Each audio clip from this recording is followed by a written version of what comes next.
Listen, oh my god. My Hero Academia. We have to wait another 7 days for the next chapter? Come on, Horikoshi. Give us the next chapter tomorrow! Oh my gosh. I cannot believe we're actually probably going to get this fight quicker than I thought we would. I thought we would get Deku versus Shigarashi like at least a few more chapters, like in the next 5 chapters. Or at the time when I first said it, I think it was like 2 chapters ago, 2 chapter reviews. I said I thought it might take us like 10 chapters, either 5 to 10 chapters for us to get to um, Deku versus Shigarashi. But it seems like we're gonna get Deku versus Shigarashi literally, possibly by the next freaking chapter, if not in the next 2 chapters. Oh my goodness. Another thing is, well, when I get to that part, I'll actually say it. But anyways, guys, hey guys, it's Cam for 15. I'm back with another video for you guys, and this is My Hero Academia, chapter 274 review for you guys, and we are here to talk about it. I'm loading up my freaking chapter so I can read off certain panels and tell you guys what's going on. Like I said, again, if you're new to the channel, I don't show any of the manga panels. I just essentially look at them for my thing because I don't want to get copyright strike because manga companies are copywriting striking people who do that unless you have like some verified account to do it. So yeah. Now this chapter, again titled My Hero Academia, chapter 274, titled Search. And man, was Shigarashi doing that in this freaking chapter. So we leave off with, or from last chapter, the last chapter's cliffhanger. We leave off from the point when Endeavor is going to take on Shigarashi, and this is where I'm thinking like, could we get the possible maybe Endeavor death? Well, I'm gonna see. It's gonna be interesting to see how Endeavor does against, Shigarashi. And if there was anybody, I'm just gonna say this. This is a quick rundown. I'm still gonna go through the manga panels, but this is a quick rundown. This essential fight wasn't even considered a fight. It was like a skirmish, if you say so. And essentially, Endeavor was doing some really cool looking attacks, and they had no effect on Shigarashi because he would regenerate those, those attacks off. So, Endeavor charges at Shigarashi when you start reading off the chapter. Now there's this mind thing in Shigarashi that says, "Get one for all." And when I was reading this for the first time, I was like, "Oh shit!" Excuse my language, but I was like, "He's gonna find Deku, isn't he?" Lo and behold, that's what he's doing.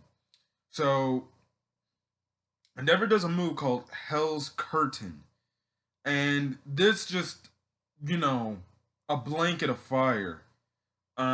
He even says it. All of a sudden, Shigarashi is like healing himself from the damage. Like you can see his eyeballs in the flames. Then Endeavor does a move.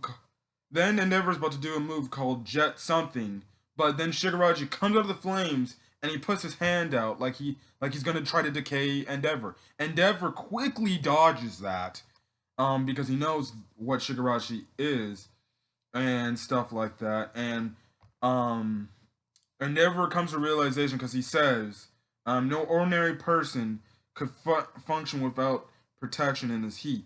And that speed, right after he got burned, he regenerated. So now Shigarashi has that same regenerative tenacities like the Nomu, and the same thing like All for One.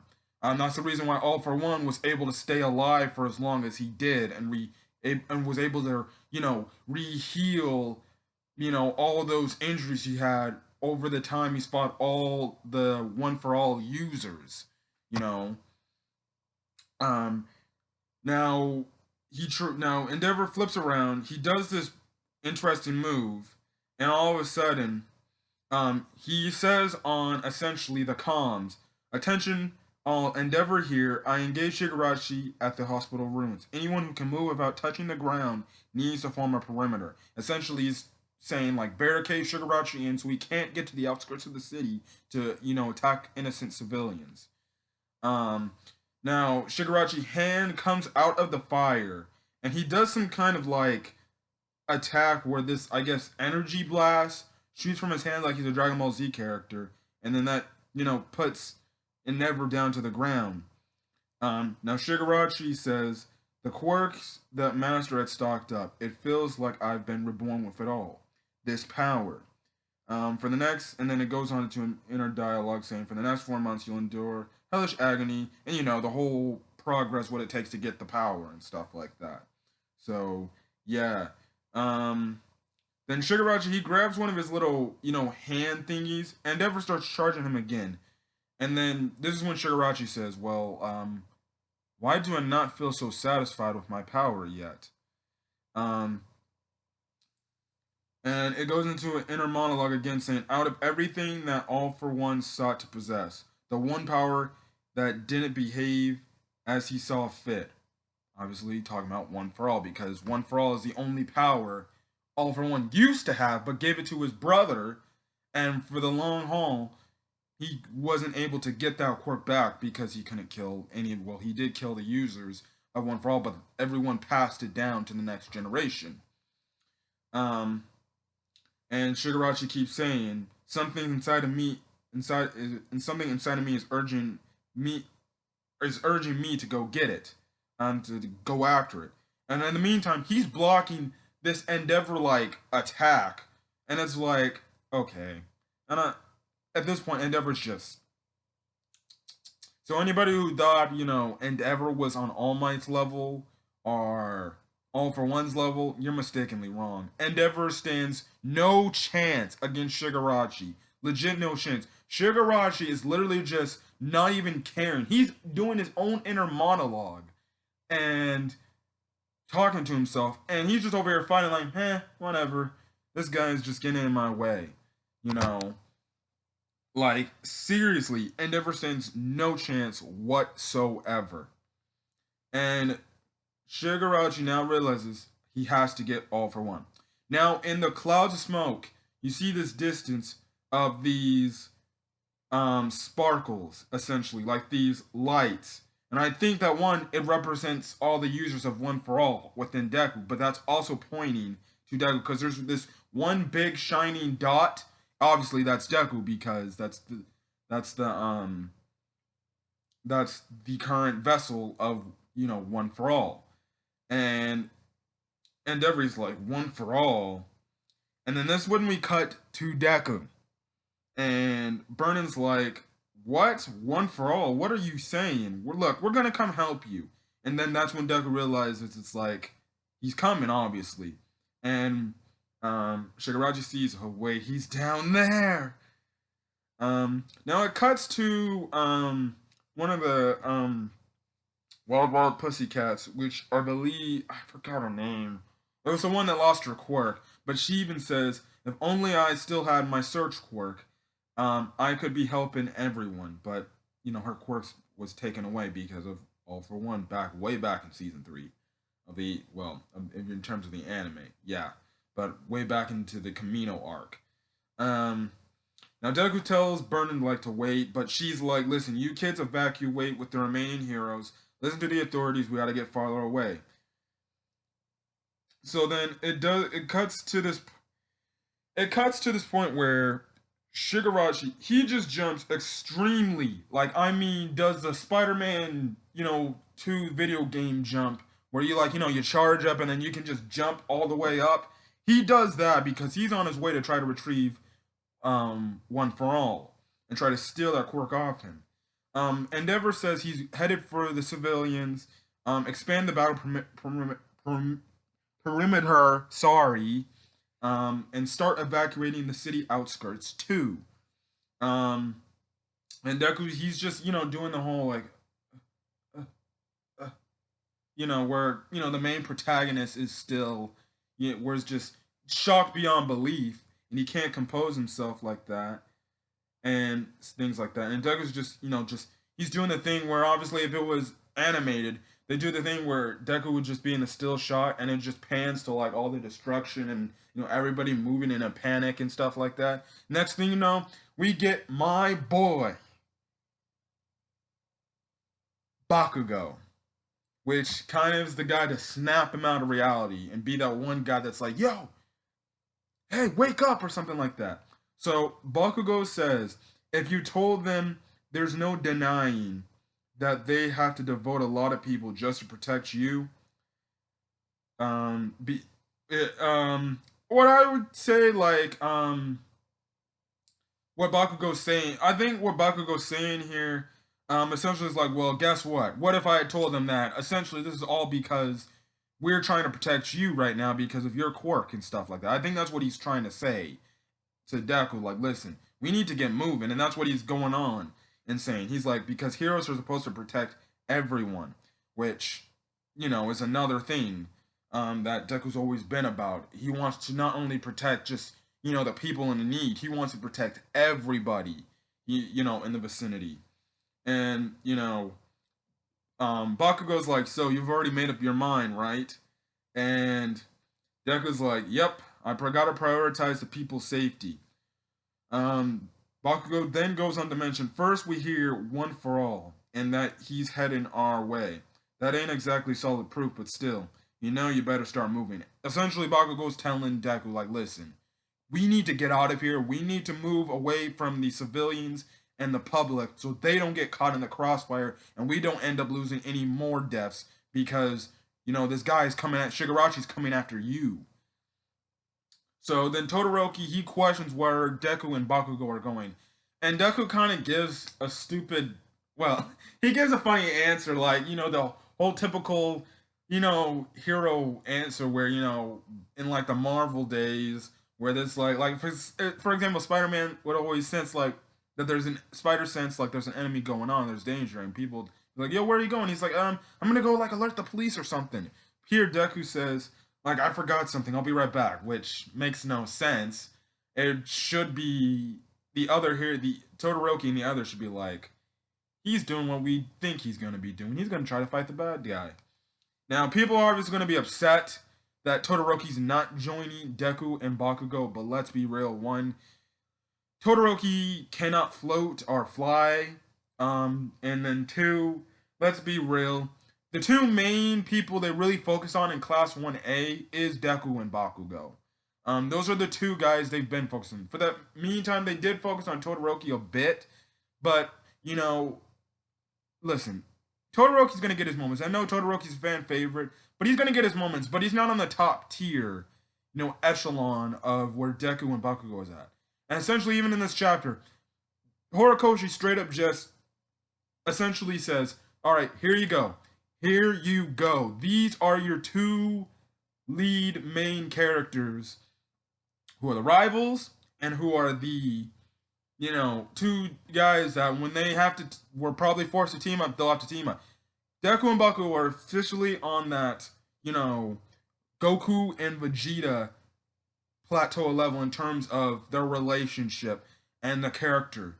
And the characters. In fact, that they're essentially on that plateau of they're the two main characters that is gonna, the story is gonna revolve about everyone. Now, My Hero Academia does it differently than Dragon Ball, where instead of they just focus on two characters, My Hero Academia focuses on everybody. But if there's like the two main characters in the key situations you can go to, it's always Deku and Bakugo they focus on the most. And this is where this chapter is going.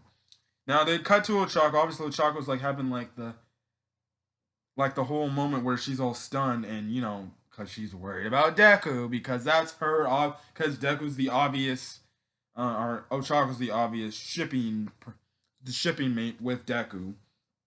And Deku he starts saying like, I'm not visible to the naked eye at that distance through that mountain of death. So assuming he's got another way to track me down, assuming he's able to pick out one for all among a big crowd, stuff like that. Now, Shigarachi, he gets mentioned like, huh? Like, Nani? And then it says this way, this way, this way. Now, in the last few, panels, and on the last panel, um, Endeavor puts Deku on a private comm essentially, and he's like, Deku, here, sorry for using the private frequency, but and then Deku he replies to Endeavor saying, "There's a chance that Shigarashi is after me specifically. Maybe I can lead him to a deserted area." And then Bakugo's like, "I'll wreck him." And then Deku ends off the chapter saying, "Requesting permission to keep in contact this way," because Deku doesn't want any of the other heroes to get involved. This might have to be the showdown between him and Shigarashi, which I still think Deku and Bakugo are going to get blown back because they cannot, especially what we've seen against Endeavor, the top number one hero in Japan currently. I just see no way how Deku is going to beat Shigarashi with what he's gained, especially Bakugo too. And then two, we don't even know the full extent of Deku's one for all power. So far, the highest we've seen him go up to after the time skip is 45%. We don't know if he can go higher. We don't know if 45% is like the highest he can go. Like we said, he's possibly in training. Who knows? He could possibly go higher. Maybe he can go up to maybe 50%, maybe 55, possibly 60. Who knows? We'll just have to see. But man, this chapter was great. And also that's when the chapter ended off too. We won't get the next chapter till next Sunday, June 14th. So thank God this isn't one of those cases where it's a special chapter where it's like, oh wait, we have to wait 2 weeks for the next chapter to come out. I believe that might be next chapter when we actually get the. I'm believing how the next chapter will go on is Deku and Bakugo will lead, Shigarashi away, and then maybe at the end of the chapter, that's when Deku and Shigarashi have again which I think would be their second face-to-face meeting, since way back at the mall incident when Shigarashi could have killed Deku right then and there. So I just gotta say this. At the end of this chapter, this gave me specifically My Hero Academia Hero Rising vibes. I kid you not. If you've seen Heroes Rising, you cannot lie without a doubt that if you read this chapter, you're probably thinking to yourself like, this is giving me My Hero Academia Heroes Rising vibes. Like legit Heroes Rising vibes. Because it's looking like it's going to be Deku and Bakugo versus the main bad guy of this arc, which this time, instead of it being 9 how it was in the movie, it's going to be a Shigarashi. I don't know how this battle is going to turn out. All I know is this is definitely going to be a loss for Deku and Shigarashi. Another thing people are probably going to ask is like, will Deku do the whole thing he did in the movie? Spoilers if you haven't seen the movie, I'm sorry. But spoilers if you haven't seen My Academia Heroes Rising. So click off the video right now. Thank you for coming. I'll catch you guys. I'll catch whoever's leaving now if they don't want to hear the spoilers to the movie. I'll catch you guys on the next video, obviously. But it would make no sense if you didn't see the movie. But okay. But again, click off if you don't want to hear spoilers to the movie. Now, in the tail end of the movie, we saw Deku give the power of One for All to Bakugo. And they obviously teamed up together and defeated 9. And then Murat, still in an unexplained way, Bakugo lost the One for All powers, and the One for All powers went back to Deku. Now, in my review of that, which I did do a review, I said there's a possibility of a chance that One for All didn't want to fully go to Bakugo's body because it was not done yet with Deku. I don't know. They never explain the reason why. They explain some kind of BS reason and stuff like that, and then it was weird. It was weird. So I don't think it's going to go that direction where Deku's going to pass on One for All. The only way I could see Deku and Bakugo getting out of this alive is if some hero puts their life on the line and sacrifices them to get them out of the way. Now, how will, I guess, Shigarashi be able to, you know, possibly turn down the fact that he can now track One for All. Um,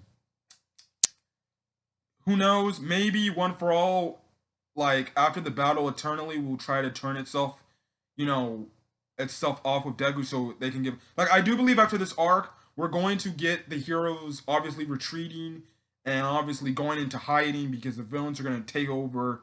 I would say Japan. They're going to take over Japan essentially, almost like how in Lion King Scar took over the Pride Lands. I think they're going into hiding, and I think we'll get another time skip depending on how many years we'll get.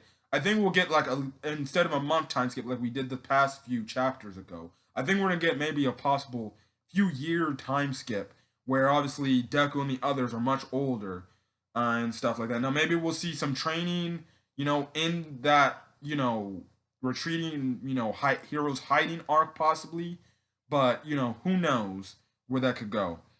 Like I said, this is giving me massive Heroes Rising vibes. But at the end of the day, Shigarashi is going to beat Deku and Bakugo. The only way I see Deku getting out of this alive is on two occasions. Two things. One, a big hero is going to sacrifice their life. A character we know is going to sacrifice their life to make Deku escape, and he's probably going to tell Deku, "Yo, get out of here. You need to leave. You need to go train some more of your quirk and stuff like that." And these are the two characters I'm thinking of. The two characters I'm thinking of is this. One, Endeavor could come at a clutch time, sacrifice his life to get Deku and Bakugo out of there and tell him, retreat, go train your quirks, go hide. And Endeavor could tell Deku, like, listen, so you were given the power from All Might. Go hide, go train your quirk, and come back and get stronger. Don't let my sacrifice be in vain. Now that's obviously gonna have, and I think that would be interesting because it will also impact the Todoroki character too. Because Deku and Bakugo could say, "Look, your dad sacrificed your life, so we can live on, so we can stop the villains." Again, going to that whole thing, it's time to pass on the next generation stuff, and it'd be interesting because it'd be like, well, guess what? It'd be, I guess you could say I don't want to say a perfect send off, but a really good send off for Endeavor's character because he really changed his life around and he wanted to be a family guy. Even though, some of his family members, like the one brother Todoroki has, didn't really respect and like, obviously Endeavor for what he did to the mom. But it would have more respect, and obviously I think it would increase Todoroki's character because then he would have more respect for his dad, knowing that he sacrificed his life for him, not only the people of Japan but even his family. So yeah, and then the other hero sacrifice, which people might not like, but I hate to say it, but we could possibly be getting the death of Bakugo. As much as people hate to admit, I don't think Bakugo will die. I don't think he'll die. But we could get a Bakugo sacrifice because Bakugo, only to All Might, is the only other one that knows about the truth of One for All. He could sacrifice his life and tell Deku, listen, let me continue fighting Shigarashi. You go on with the others. Go retreat. Go hide. Go get stronger. Go train your quirk. And come back and beat Shigarashi and save Japan and be, the number one hero. Be the new symbol of peace. That could happen. And I know that might not be a fan favorite not be a fan favorite ideal, but I'm just saying that could happen. Horikoshi likes to throw people for loops, and he could pull the Bakugo sacrifice. Now I don't think he will do that because one, Bakugo is a big character. There is a lot of people that love Bakugo, and there'd be an outrage if Bakugo were to be killed. I think personally, I could see Endeavor sacrificing himself if the battle gets too intense for Deku and Bakugo. That's what I feel like is going to happen. There's going to be a hero that comes in the way and sacrifices their life. Whoever it is, it's going to be a hero that had a huge impact on Deku for these entire series, and you know he'll probably give up his life. And I do believe that might probably be Endeavor, because he said, because Deku at the end of the chapter said, "Listen, permission to keep these comms alive, the private comms with Endeavor." And I do believe what's going to happen is Endeavor's going to tell all the other heroes, "Listen, back up. I got this. Actually, you know, retreat, retreat. You know, go back." I think that's what he'll tell all the heroes on the comms. He'll go to Deku, and essentially maybe Deku will be like in trouble. Endeavor will get there in the nick of time, and then he'll sacrifice his life, and which will make Deku and Bakugo be able to escape and get away from Shigaraki. And then that's when we gotta, guess you can say, conclude this arc, essentially. Even though the mansion part arc still hasn't been concluded yet, but I could say that I would say that could be the possible conclusion to this arc, where the heroes then go into hiding, and then they obviously have to do that. That's where I could see where it could be going. Who knows? Like I said, it's Horikoshi. He could do whatever he wants and throw us for loops, because Horikoshi does that all the live long day. Like I said, we're getting Heroes Rising vibes. It seems by next chapter we'll possibly get either the face-off between Deku and Bakugo versus Shigaraki, or we'll actually get the legit fight. I didn't think we were getting this fight really quickly, but man, I don't know, but My Hero Academia in the next few chapters, I know that in the next 2 chapters, we're definitely getting the Deku versus Shigaraki, Deku versus Bakugo and Shigaraki fight. We're definitely getting Deku and Bakugo versus Shigaraki. If not next chapter, we're definitely getting it in chapter 276. I wholeheartedly believe we're getting that fight, the start to that fight in 276. And if I'm wrong about that, I'll be the first one to admit I was wrong. It's going to be in that range, the 276, 277 chapter range. And man, we're going to see how Deku and Bakugo fare up against Shigaraki, but Endeavor, he did nothing. So it leaves me with no belief that Bakugo and Deku are going to do anything to harm Shigaraki, and we're just gonna have to find out where this thing is going on. At this point, I don't even know. Like I said, I gave my theories on how they could possibly end this arc, and how Deku and Bakugo, or just Deku alone, can get away and retreat. So yeah, so anyways, I'm gonna end this video off. I'm gonna catch you guys on next week's for the next chapter review for chapter 275, and I'll catch you guys later. So if you like this video, leave a like. If there's a comment you want to put regarding this chapter and your thoughts on this chapter, and where do you think this chapter is definitely headed, and do you think we'll be getting a hero sacrifice? Because I know we're getting another hero death. I think we're going to get an important hero death this time. We're not going to get, you know, the random hero deaths we got. You know, the only other important hero death we got was Crust. I think we're going to get another hero death, and a bigger one, in the coming weeks. So yeah, also hit that subscribe button if you want to get more My Hero Academia manga chapter content. So till then, guys, hopefully you guys are staying safe out there, and I'll catch you guys on the next video. Peace.